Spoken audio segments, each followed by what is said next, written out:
Bonjour, bienvenue sur Venez Résonnant. Nous sommes très heureux d'être avec vous dans ce moment de partage, comme nous le faisons tous les samedis à 14h. Et nous sommes très heureux d'être avec vous. Bienvenue pour ceux qui nous rejoignent, c'est votre première fois dans notre chaîne Venez Résonnant. Vous êtes les bienvenus.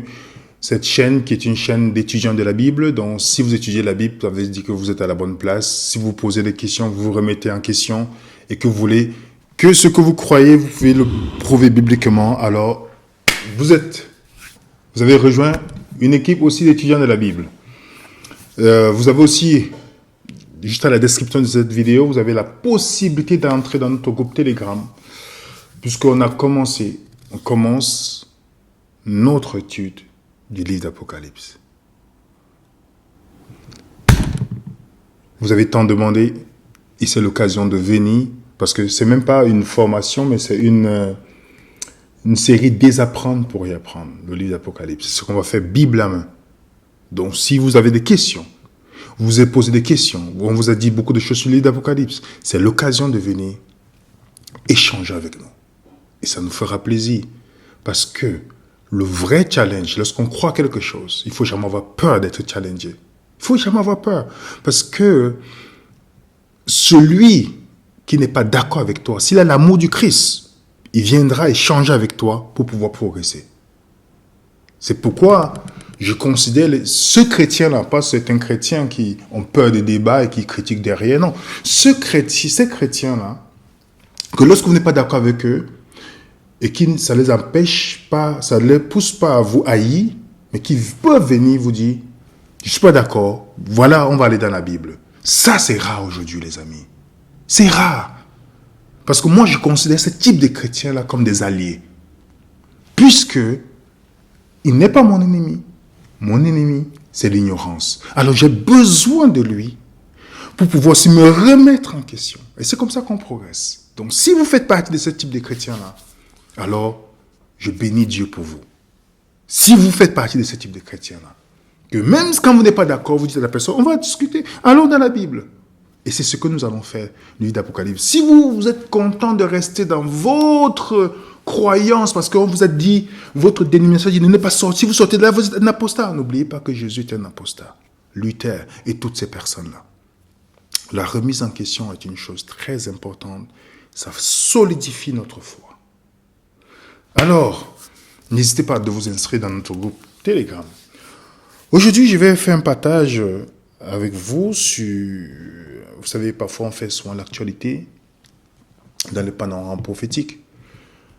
C'est une question qui est revenue. J'avais à traiter un sujet similaire, mais je vais donner quelques points complémentaires pour dire exactement en entrée d'avance. Pour ceux qui ont suivi nos panoramas prophétiques, vous savez très bien qu'en 2020, lorsqu'on parlait des passes et autres choses, il y a des gens qui nous ont ouvertement critiqués en disant qu'on exagère. Et c'est arrivé. C'est pas qu'on est des prophètes, non. Sur la lecture biblique. Sur la lecture biblique. Alors, je vais encore partager quelque chose avec vous aujourd'hui sur le pass climatique et l'importance de sortir des villes. Le pass climatique et l'importance de sortir des villes. Que Dieu puisse nous assister au nom de Jésus. Dans Jean 14, les amis, Jésus nous dit, et maintenant je vous dis ces choses avant qu'elles n'arrivent, afin que lorsqu'elles arriveront, vous croyez. Il répète la même chose dans Jean 13, verset 19. Jésus nous dit le but de la Bible, parce que la Bible c'est un livre historique, scientifique, tout ce que vous pouvez dire, mais aussi prophétique.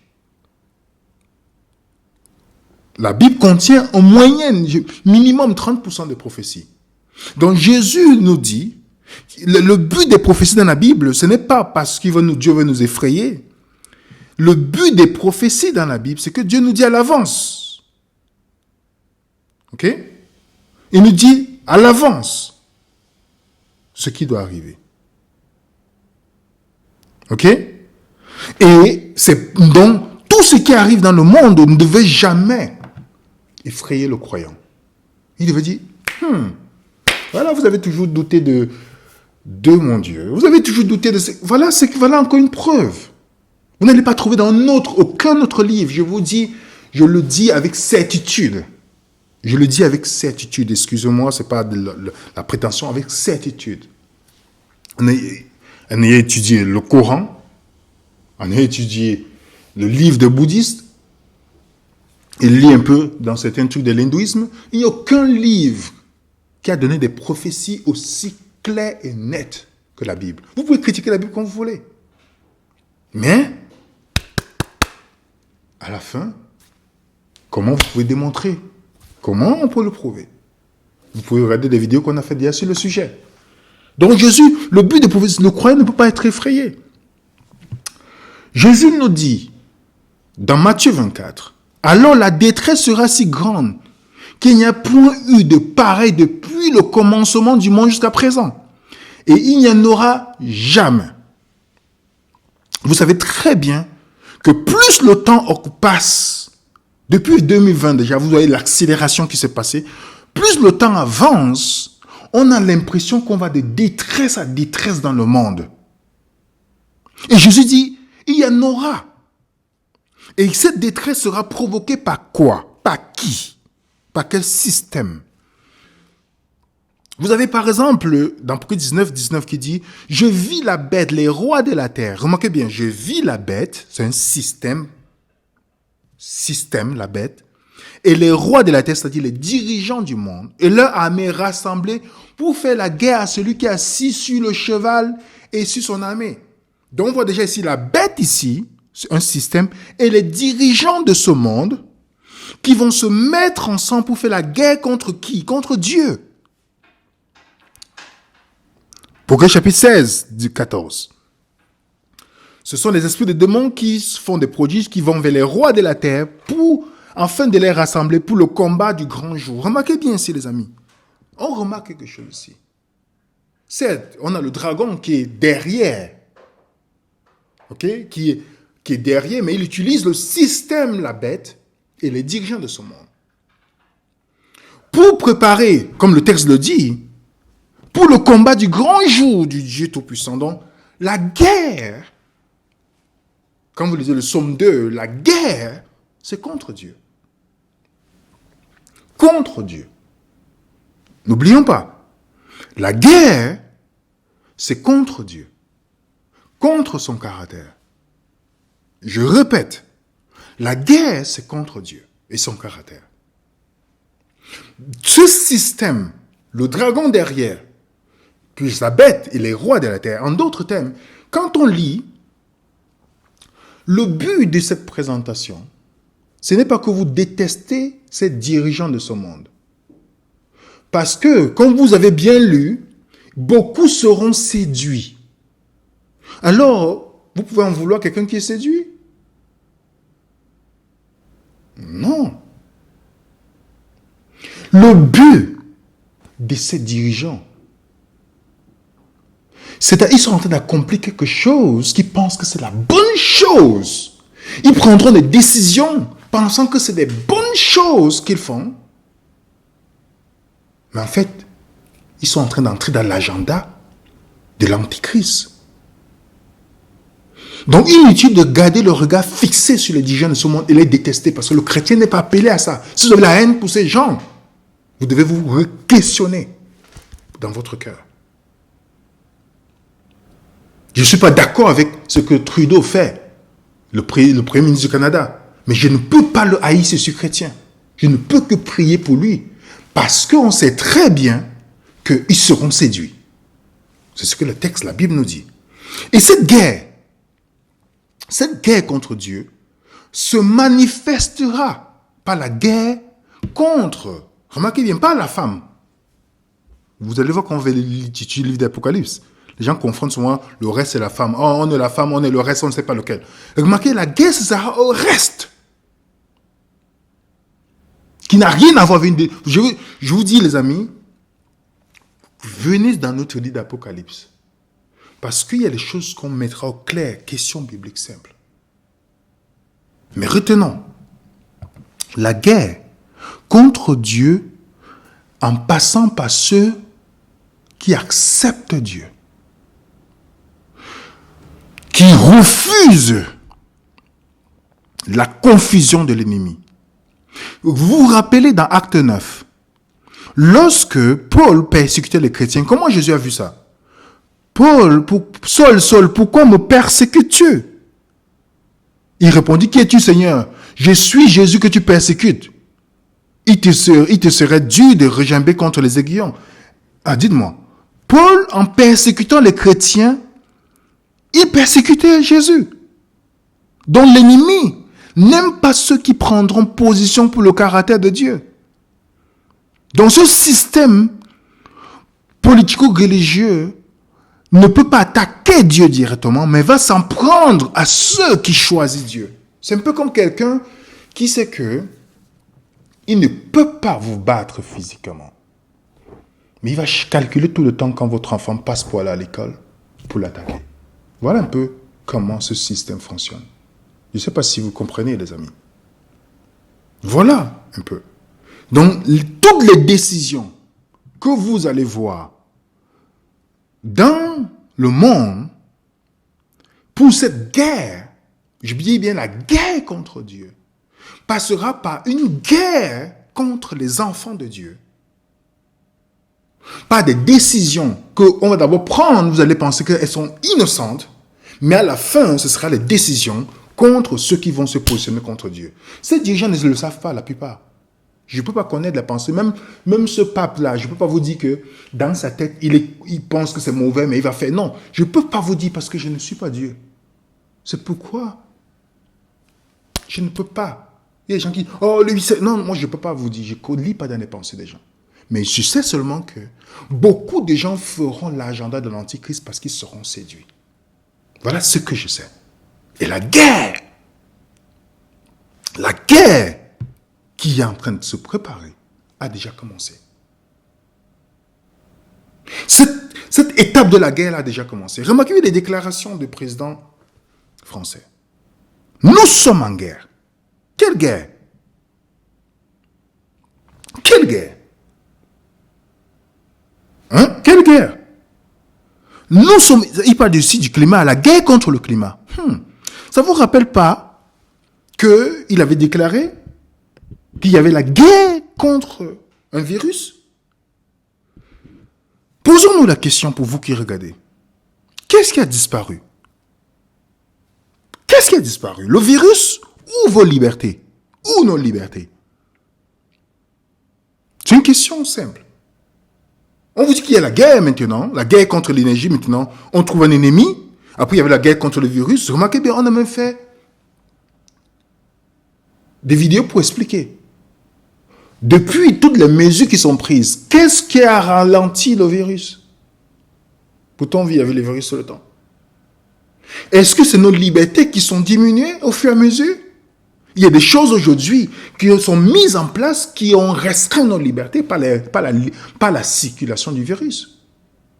Donc, en prenant, ils pensent qu'ils prennent des bonnes décisions, mais en fait, la guerre, ce n'est pas contre ce compte-pointe-là.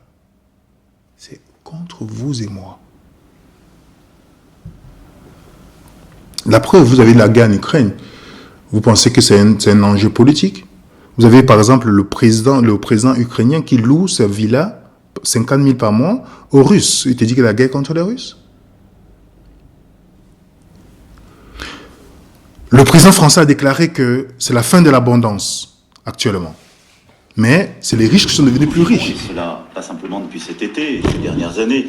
Au fond, la fin de ce qui pouvait apparaître comme une abondance. Les dividendes à des niveaux records au deuxième trimestre, à plus de 44 milliards d'euros versés. Cette fin de l'abondance, cette fin de l'insouciance, cette fin des évidences montre que c'est au fond une grande bascule que nous vivons. Ça représente une progression... Vous avez compris? La fin de la bascule expliquée par ce journaliste. Il y a 10 millions de Français qui sont sous le seuil de la pauvreté. Pour eux, ils savent ce que c'est que se priver. Ils savent ce que c'est même que la précarité énergétique. Il y a des gens qui ne se chauffent pas depuis des années ou qui se chauffent très peu. La fin de l'abondance, c'est un thème pour faire comprendre que la classe moyenne va prendre cher. Enfin, il faut voir que depuis que les énarques ont pris le pouvoir et qu'ils ont pris goût à la finance, leur but ultime, c'est pressuriser la classe moyenne jusqu'à sa disparition. Et retourner, le progressisme, c'est un retour progressif, oui, vers le vous vous rappelez la vidéo que j'avais faite, comment on va mettre en place le système qui va embrasser la marque de la bête. Vous vous rappelez? Je veux dire que pour ce système, il faut le socialisme. Il faut le communisme. Et pour cela, il faut détruire le capitalisme. Le capitalisme est un lien avec le protestantisme. C'est pourquoi la classe moyenne est née grâce au protestantisme aussi. Les gens le savent. Si vous le disiez, Max Weber, par exemple, qui écrit, un économiste qui a écrit un livre très intéressant sur le sujet. Alors, les deux sont liés. Vous comprenez? Donc, pour cela, il faut la destruction de la classe moyenne. Je vous l'avais dit, il faut ce système destruction de la classe moyenne au point où on va arriver au salaire universel. Je vous avais déjà donné ça à ce point-là. Et n'oubliez pas que les mêmes lois qui ont été prises pour le Covid seront les mêmes lois pour le climat. Est-ce que vous voyez, les amis, les mêmes lois. Donc, nous allons vivre quelque chose de différent dans l'histoire de l'humanité. Quelque chose de totalement différent dans l'histoire de l'humanité. Et beaucoup de personnes vont adhérer petit à petit, comme pour le Covid. Vous vous rappelez? Écoutez ce que le président français dit. Ensuite, l'étape d'après, à mesure qu'on va avancer vers l'automne-hiver, il y aura des rendez-vous chaque semaine. On va regarder les choses. Et on va regarder où on en est. Si on voit qu'on n'est pas au rendez-vous de la responsabilité collective, à ce moment-là, on se posera la question. On va dire, est-ce qu'on doit être plus contraignant? Est-ce qu'on doit mettre des mesures de contrôle, des mesures pour commencer à aller vers de la stratégie, soit de contrainte, soit de rationnement? Ça, ce sera la deuxième étape. Je pense que, et encore une fois, ça c'est dans nos mains. Si nous sommes tous responsables et qu'on prend notre part, tout porte à croire qu'on n'atteindra pas ce deuxième seuil. Mais en tout cas, il y a ensuite un deuxième seuil où on a la sobriété plus contrainte. Je ne veux pas qu'on commence par... Vous avez compris, les amis? On va arriver, comme pour le Covid, petit à petit, jusqu'à la contrainte pour le climat. On parle déjà dans certains pays... Non, je crois pas. Je crois que nous en sommes au stade de la sensibilisation.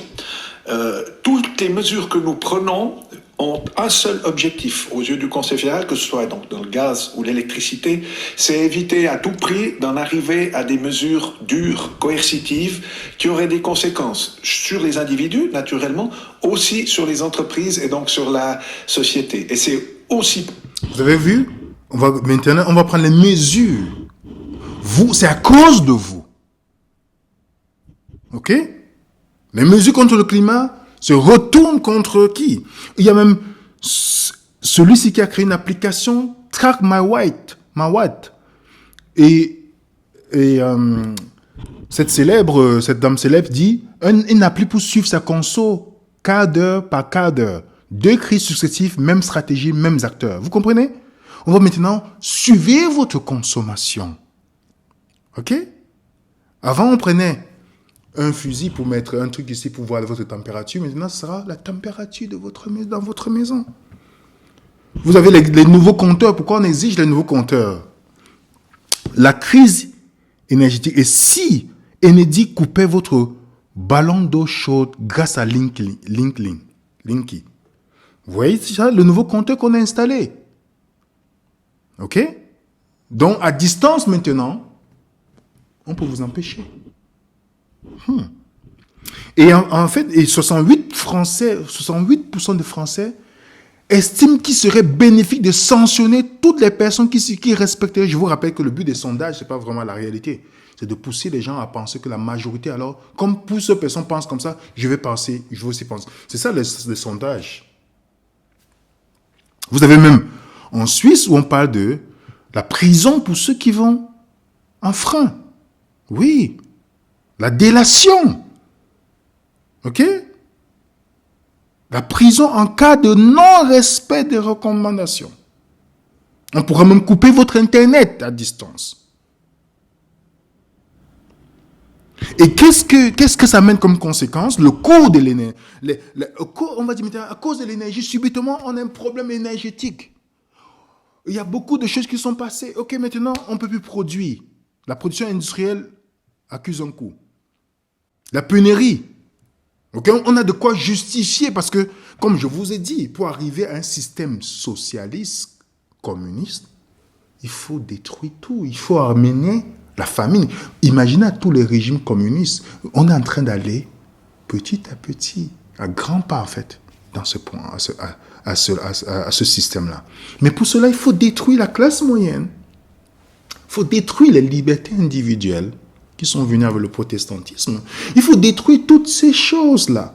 Donc maintenant, si vous et moi, on est indépendants, on commence à manger nous-mêmes, on ne dépend pas du gouvernement, c'est pas bon.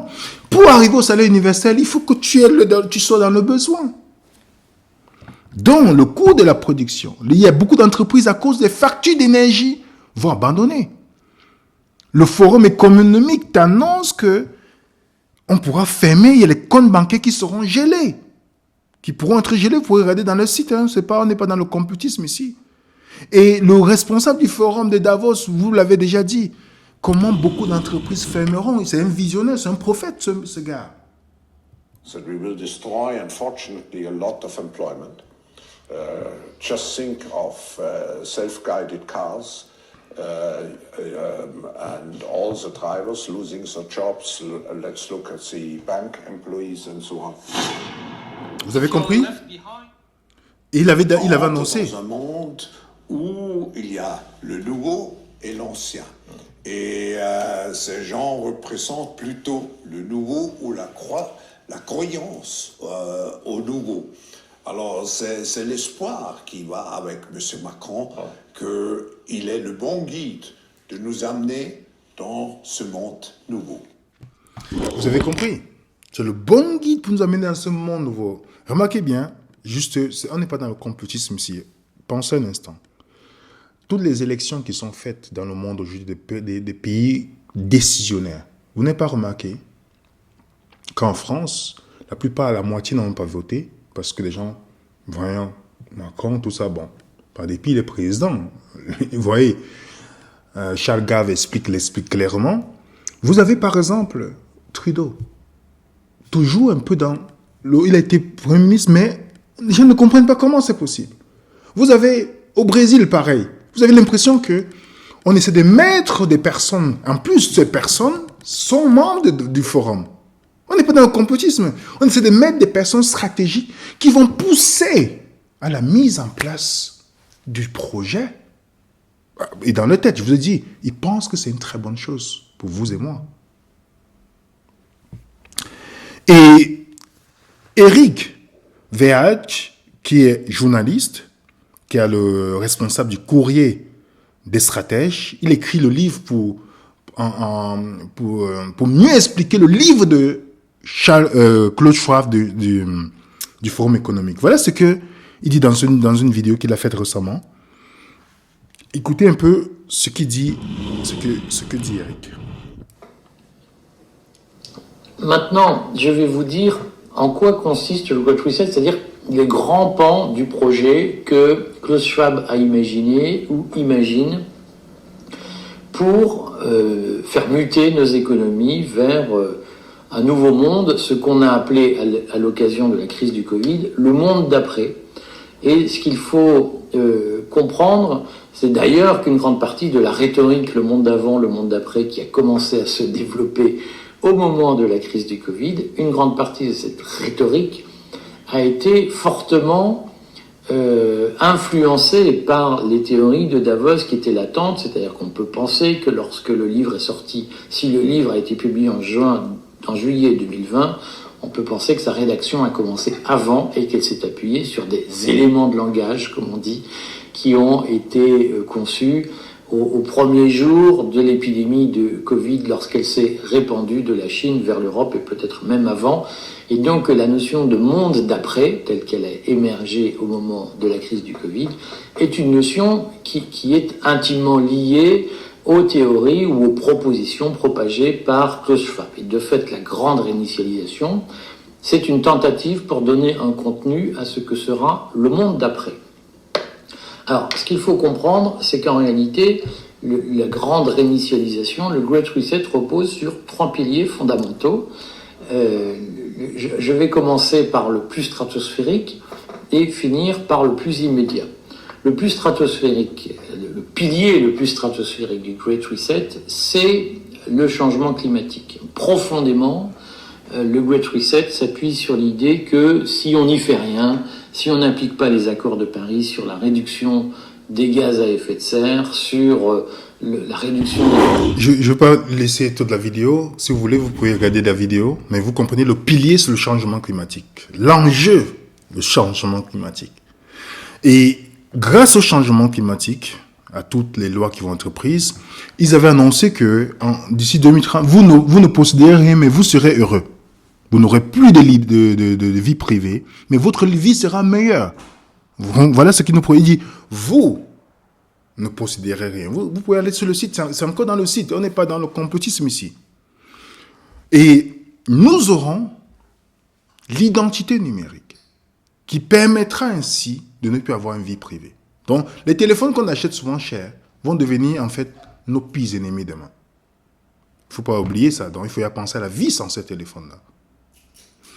Et dans cette émission en Grande-Bretagne, il déclarait The digital identity is not just a passport that you will have on your iPhone in a digital form. It entails just about everything the government would like to know about you. And yesterday in the Dutch media, we saw a perfect example of what it could entail in the near future. We had the CEO of one of the largest Dutch banks say, "Why don't we start with a personal carbon credit?" Oh. A carbon wallet, she called it, actually. Yeah. So right in line with the plans that the World Economic Forum people have for us. And she said it in a way that was particularly funny. She said, well, if everyone gets an individual personal carbon credit, why don't we make it so that rich people who, for example, want to go on holiday a little too often can buy personal carbon credit from other people who, for example, can't afford buying plane tickets or eating meat too often. So we can that way swap it out. Oh, so if Bill Gates or Leonardo DiCaprio's carbon footprint is getting a bit too big, then some peasant living in his hovel up country somewhere can sell his, and he can't afford to go to Saint-Tropez, but he'll be able to sell his carbon allowance to Leonardo DiCaprio, so Leonardo can park his yacht in Saint-Tropez for a couple of extra days. Exactly right, that's it. So what will happen is the rich will get richer, the poor will get poorer, and they're saying it openly as if it's not a controversial thing at all. It's neo-feudalism, that's what it is. And they don't mind, it's just, okay. Then they said, well, and it's just a thought experiment because obviously a lot of people were kind of upset about this communist ideal that they just presented to the people on TV as a good idea. They said, oh no, it's a thought experiment. Well, we've heard that before. Vous comprenez? On va continuer. Yeah, we've had too many thought, but it was interesting to see. As you were talking, we saw that banker.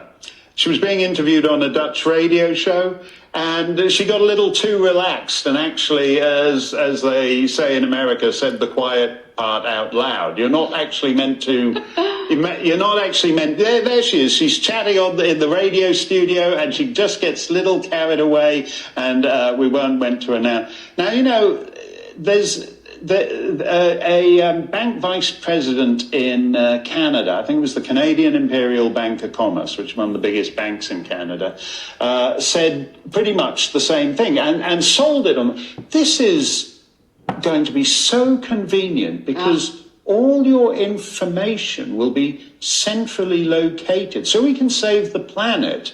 We're just going to keep track of how many miles you do in your car, whether you've taken one too many vacations in the Greek islands, if you're eating too many cheeseburgers. It'll all be centrally located, and that will make it all the more convenient for you. Yeah, and they're being honest, so they're exposing their true agenda, because obviously the best way to get to a modern person's heart is to say that it's convenient for them. So yes, you won't have to carry all your different papers and your passports, but the downside of it is, and I hope hope that people will start to see this, that the government can shut you down.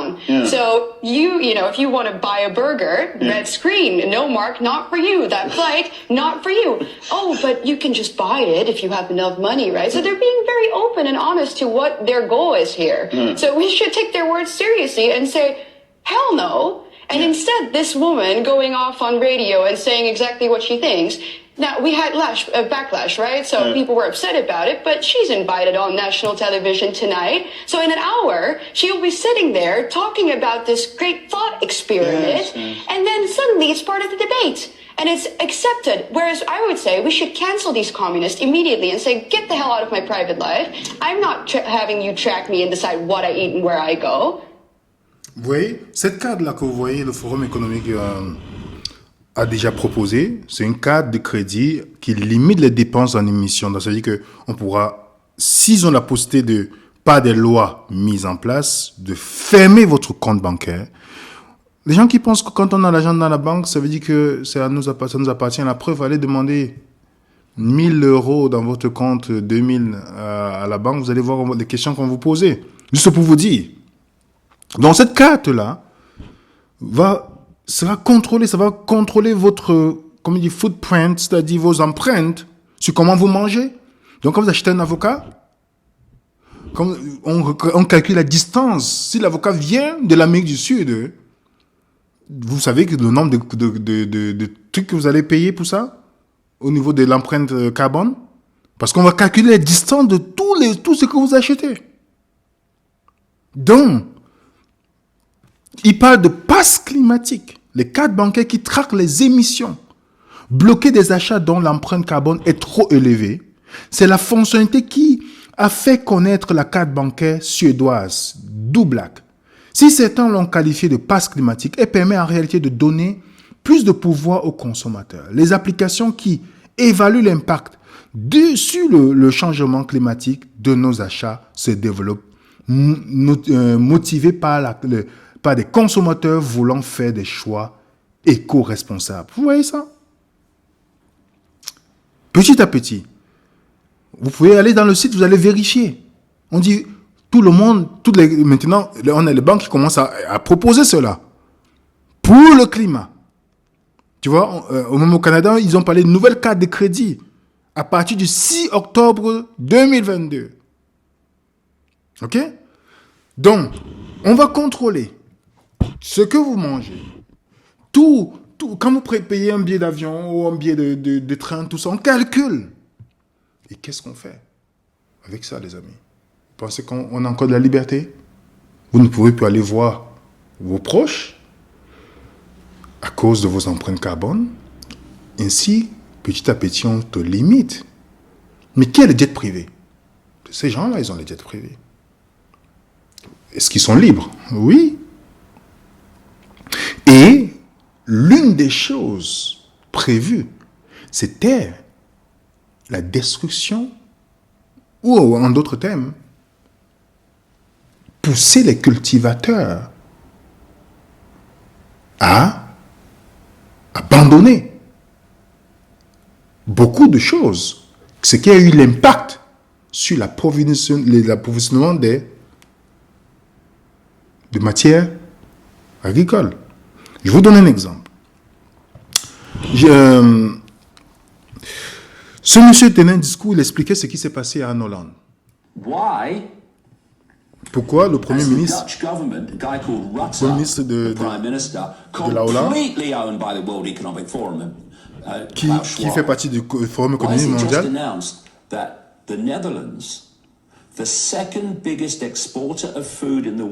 que les Hollandes, c'est le deuxième pays qui exporte les fruits dans le monde. Et ils ont fait tout pour que ces agriculteurs se abandonnent. Et on attaque le deuxième exporteur de repas dans le monde pour détruire les agriculteurs. Pourquoi tu le fais? Si les gens dépendent on you sur toi, for what's left of the food, sur le you repas, control them. tu les contrôles. Where food is abundant Si la and nourriture en cheap, abondance est moins you chère, do not control tu ne les them. contrôles pas. Where energy is cheap Si and l'énergie est abundant, petite you et do not moins chère, tu ne les control. contrôles pas. Scarcity equals dependency equals control. And that's why they're targeting the food chain, they're targeting the energy supply, they're targeting everything. Donc, en fait, en d'autres termes, il dit que en attaquant le deuxième pays où il y a le plus grand exportateur des produits agricoles dans le monde, ce n'est pas un hasard. Ce n'est pas un hasard. Il a fallu qu'on parle de tel ou tel. Non, ce n'est pas un hasard. Et si vous contrôlez la nourriture, vous contrôlez les gens. Et les agriculteurs, ainsi, beaucoup sont suicidés, abandonnés. Qu'est-ce qu'ils rachètent? Les grandes industries. On a par exemple notre médecin du monde, Bill Gates, qui est le plus grand propriétaire agricole aux États-Unis, par exemple. Comment le milliardaire est devenu le plus grand fermier privé des États-Unis. Et on dit qu'il investit massivement dans les terres agricoles. Ok? Bill Gates finance les lobbies des nouveaux OGM. Il est actionnaire chez Bayer, l'ancien Monsanto. Ok? Pour tout ça, c'est pour notre bien. Vanda Shiva, qui a écrit des livres qui luttent contre les OGM, il dit c'est 1% considère les 99% comme des inutiles. Leur futur, c'est une agriculture numérique sans paysans. Des usines totalement automatisées sans travailler. Il faut nous opposer, imaginer des nouvelles économies et démocraties basées sur la protection de la terre. Vous pouvez regarder aussi Arte, ils ne sont pas compétitifs. Et Bill Gates commence à proposer les aliments à base d'insectes, les viandes, je ne sais pas comment créer un laboratoire. Vous avez par exemple les acteurs Hollywood qui commencent à faire la promotion pour pousser les gens à manger les insectes. Vous voyez ça? Comment ça fait la publicité? Comme manger un scorpion. Vous allez voir par exemple dans les écoles comment on pousse les enfants à manger les chips. Ils ne savaient pas que c'était des chips avec les insectes. Vous comprenez? On dit non, ça c'est pour le bien, pour la planète. Ok? De plus en plus, on fait la promotion. Vous voyez dans les chaînes de télévision, on fait la promotion de manger toutes ces choses-là.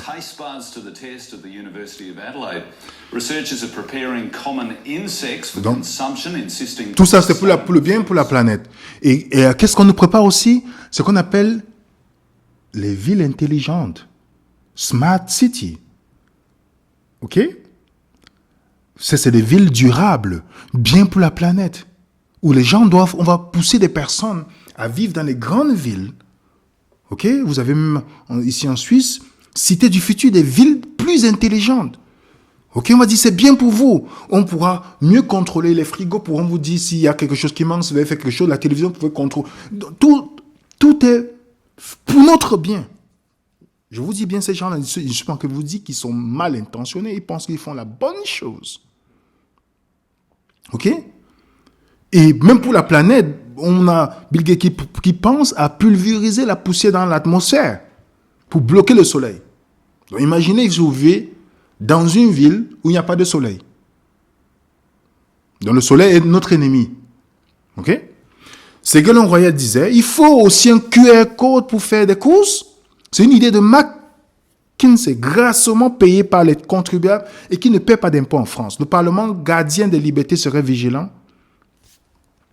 Vous avez Philippot qui dit, et voilà comment on met en place le pass carburant qui existe au Sri Lanka depuis juillet et que plusieurs pays envisagent de copier. Vous voyez, on n'est pas sorti, on a commencé avec le pass sanitaire. On va partir dans plusieurs passes, les amis. On commence à interdire la Témésia et n'oubliez pas, les amis, n'oublions pas. Une fois que vous et moi, nous sommes dépendants du salaire universel et qu'on vit dans les villes, le but c'est de nous garder dans les villes où on est contrôlé. OK? Par les Big Brothers, les caméras partout, on est contrôlé. On est dépendant des OGM qui vont qui ne sont pas bonnes pour la santé, mais on est dépendant, parce que c'est produit par ces gens-là. Ils peuvent maintenant, sur la bouche qui te nourrit, tu ne peux pas critiquer la bouche qui te nourrit. Pour certaines personnes qui aiment le compromis, oui. Et vous pensez quelle est la solution? Je ne parle pas des gens du monde, je parle des croyants. Vous et moi, nous savons ces choses qui sont en train de venir. Je n'apprends rien à personne. Là. Qu'est-ce que nous faisons? Parce que quand je vois les chrétiens aujourd'hui, dont beaucoup de leurs dirigeants les encouragent à aller prendre la chose sans se poser des questions, vous pensez que quelqu'un qui est inspiré de Dieu va encourager quelque chose dont pousse les gens à la contrainte? Est-ce que Dieu fonctionne avec la contrainte? Les gens qui se posent plus la question, disent non, mon pasteur veut mon bien. Ils ne se posent pas la question. Pourquoi est-ce que, si nous voyons ces événements se produire, on connaît la fin du film. On connaît la fin du film. Même les gens du monde sont déjà conscients. Et je vous rappelle, les amis, je vais donner par exemple une personne qui s'appelle Emma Krusi, qui est lanceur d'alerte. J'en ai vu plusieurs qui sont conscients des choses. Je me dis, mais ces gens, s'il le faut seulement Jésus. Bon, peut-être beaucoup en Jésus, je ne sais pas. Mais je dis, mais comment ils ont su? Je vous laisse écouter Emma Krusi, vous allez entendre. Vous allez voir, j'ai parlé de ça l'année passée, en 2020, de ce sujet. Vous vous dites, mais comment les chrétiens suivent encore leurs dirigeants qui les gardent endormis? Écoutez ce qu'elle dit, les amis. Très intéressant. C'est elle, Emma Krusi. Quand on aura notre compte bloqué. Parce que maintenant, c'est une fonctionnalité premium sur votre carte. Oui, évidemment. Si vous avez une fonctionnalité premium et que vous êtes quelqu'un d'extraordinaire, vous pouvez demander que votre carte soit bloquée quand le seuil d'émission carbone a été dépassé. Donc évidemment, c'est valable pour votre plein d'essence. Ça, je pense que tout le monde voit ça en premier. Mais c'est valable pour tout le reste. Imaginez tout ce que vous faites pendant une journée. Les sacs poubelles que vous utilisez, le nombre de fois où vous tirez la chasse quand vous allez aux toilettes, vous brossez les dents, l'eau que vous utilisez évidemment, les élastiques pour tenir les cheveux pour les filles. Alors, les ongles en gel, les filles, faites une croix dessus. Ça, c'est pas un mal, parce que c'est pas... Enfin bref, je vous invite, les amis, parce qu'à chaque fois que je fais une vidéo, on me dit « Oui, mais c'est très bien. Maintenant qu'on voit tout ça, on fait quoi ?» Eh bien, moi, je vais vous dire ce que je vous conseille de faire, les amis. Je vous conseille de prendre la réalité et de la regarder bien en face. Oui, c'est difficile. Oui, ça fait mal. Oui, il va falloir faire un deuil et beaucoup peut-être plus que ça. Vous voulez un conseil? Achetez de la terre, plantez vos patates, plantez vos carottes et barrez-vous. Barrez-vous dans un endroit où vous allez avoir du contact avec la nature. Parce que la prison, la plus énorme qui est en train d'être construite, ça s'appelle la ville. Je vous remercie de partager cette vidéo pour les personnes qui ne voient pas ça arriver. Et sachez que, finalement, ce que nous voyons autour de nous, c'est peut-être ce dont nous avons besoin pour nous réveiller de notre coma hypnotique depuis que les médias existent. Je vous souhaite des beaux moments en famille. Amusez-vous, riez. Et surtout, vivez parce que c'est maintenant qu'il faut se lever et c'est maintenant qu'il faut aller investir dans la terre. Parce que c'est là où vous aurez la clé de demain.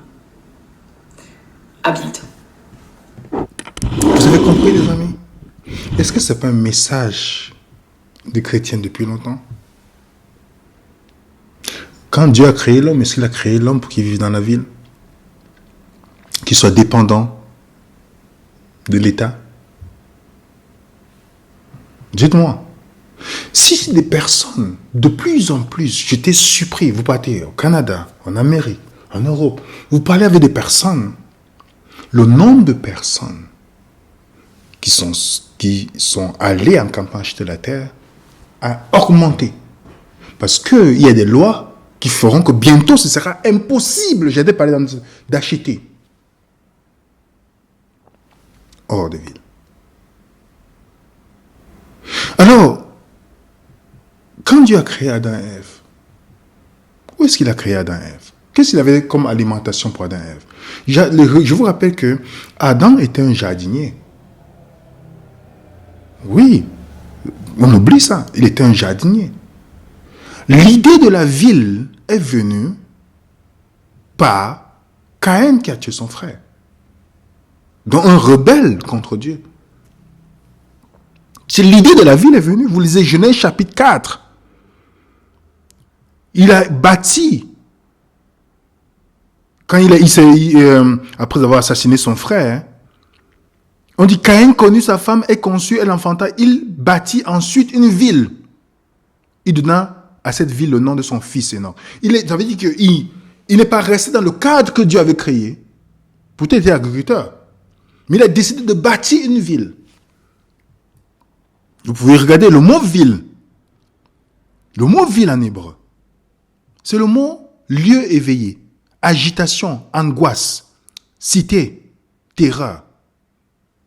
Et les rebelles à la tour de Babel, qu'est-ce qu'ils ont fait? Dans Genèse 11, bâtissons-nous une ville, une tour, faisons-nous un nom.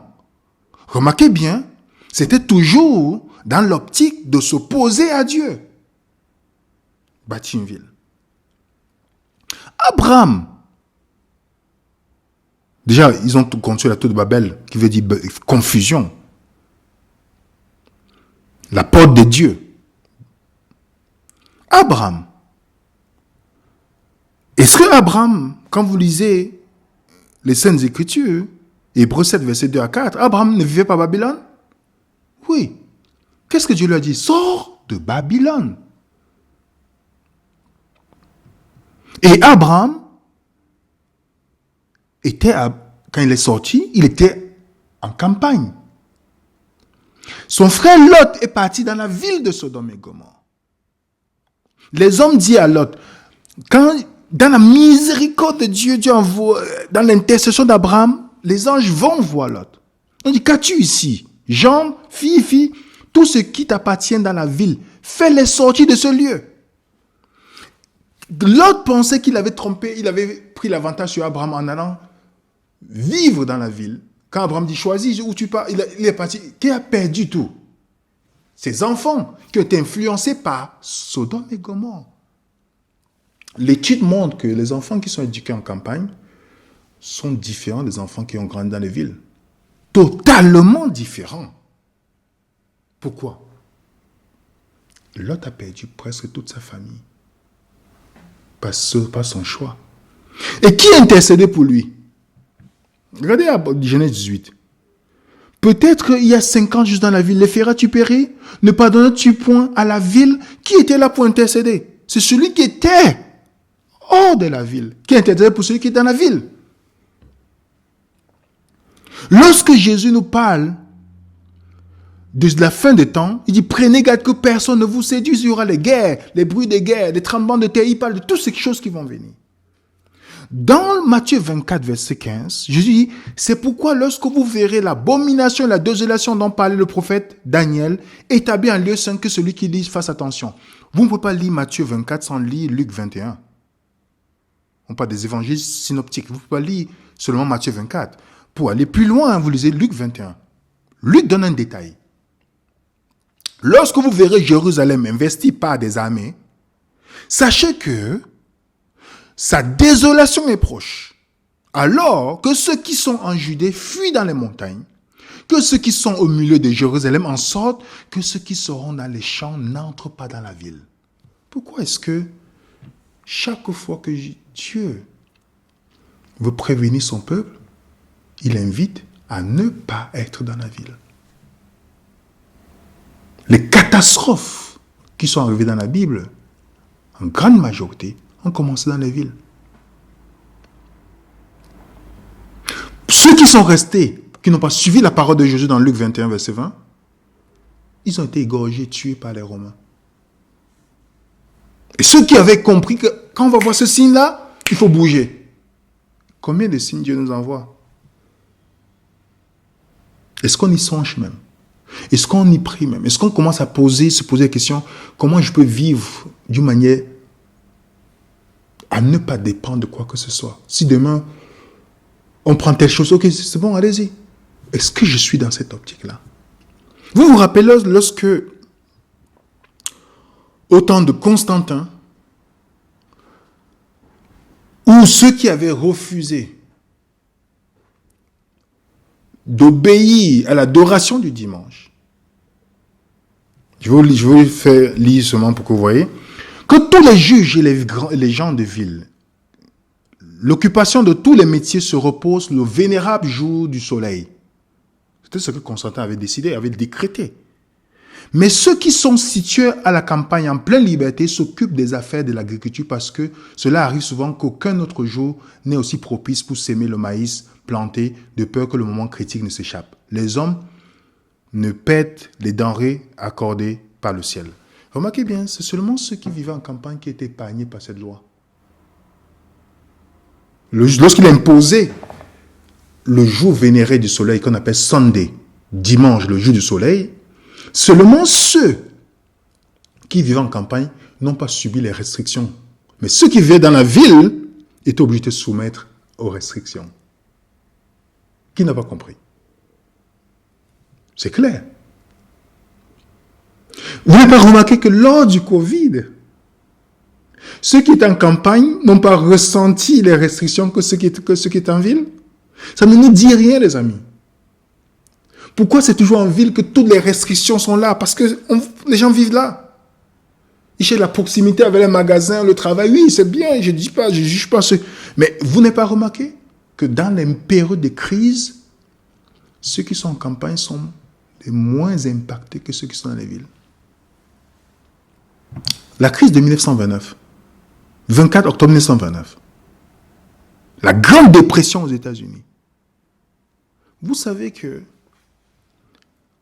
lors de la Grande Dépression, lorsque un journaliste a comparé la vie rurale et ceux qui vivaient dans les villes, ils se sont rendus compte, pour retrouver l'article, ils se sont rendus compte que ceux qui vivaient dans les campagnes n'ont pas ressenti la crise.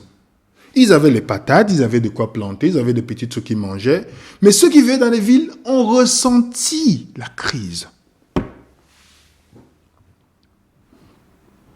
Alors, qu'est-ce que vous allez faire, vous et moi? Lorsqu'on pourra fermer votre compte bancaire, comme ça commence maintenant au Liban, on peut décider on ferme votre compte bancaire. Vous êtes complotiste, on ferme votre compte bancaire. Vous allez faire, qu'est-ce que vous allez faire? Si vous pensez que vous allez défendre du RSA, en France, bientôt ils sont en train de parler de qu'est-ce qu'ils parlent? Le département veut expérimenter le RSA sous condition. Imaginez, si vous n'êtes pas dans la condition, comment vous allez recevoir le RSA? Dites-moi. Si on vous voit, oh, vous avez refusé ça, ok, vous avez refusé d'être piqué, ok, d'accord, vous ne pouvez pas recevoir. Comment vous allez faire? Parce qu'aujourd'hui, c'est un responsable religieux veulent vous garder dans les villes parce que si vous partez, il y a un pasteur qui disait ça. Les gens, s'ils partent, ils vont donner la dîme à qui? Voilà la seule. C'est même pas dit que s'ils partent, ok, ils vont se rapprocher de Jésus, de leur relation. Non, non. C'est ça, c'est le nerf de la guerre. Mais Dieu nous avait déjà prévenu. Celui qui cultive ses propres aliments, c'est comme s'il imprime ses propres billets d'argent. Si on a déjà les sémences qu'on a déjà chez nous, on a des sémences qu'on a déjà, qu'on peut commencer à planter nous-mêmes, que demain, si on dit il n'y a pas, ok, supermarché, c'est pas Migros, pour ceux qui sont en Suisse, Carrefour en France, Loblaws au Canada, au Maxime, tout. Si tout s'est fermé, et on te dit maintenant, pour entrer, il te faut une passe, qu'est-ce que tu feras? Dites-moi. Est-ce que Dieu nous prévient pas? Est-ce que Dieu nous a poussés à être dans la confusion? Non. Est-ce que Dieu veut que nous dépendons de l'homme? Non. Est-ce que Dieu veut que nous puissions rester éveillés et se questionner? Que lorsqu'on observe, les pharisiens ont approché Jésus. Jésus le dit dans Luc, chapitre 12. Quand vous regardez le ciel, vous dites qu'il va pleuvoir. Et cela arrive. Mais hypocrite, c'est ce que Jésus dit. Pour ceux qui ont européanisé Jésus, comme si je disais les mots doux tout le temps. Jésus hypocrite, qui veut dire acteur. Vous savez discerner ce temps, mais vous êtes incapable de discerner le temps qui est en train de venir. Est-ce que nous ne faisons pas la même chose, les amis? L'histoire, malheureusement, se répète. Qu'est-ce qui s'est passé à la première venue du Christ? Vous pensez que c'est les dirigeants religieux qui ont préparé le peuple à reconnaître le Christ, ou ils ont préparé le peuple à ne pas le reconnaître? Les gens ont une confiance aveugle, qu'ils ferment les yeux sur les réalités. Quand on voit les gens adhérer à l'écuménisme, à faire toutes ces choses, les gens ne se posent pas la question, non, Dieu va faire il va faire le ménage. Ok. Regardez ce qui s'est passé à la première venue du Christ. Si quelqu'un ne réfléchit pas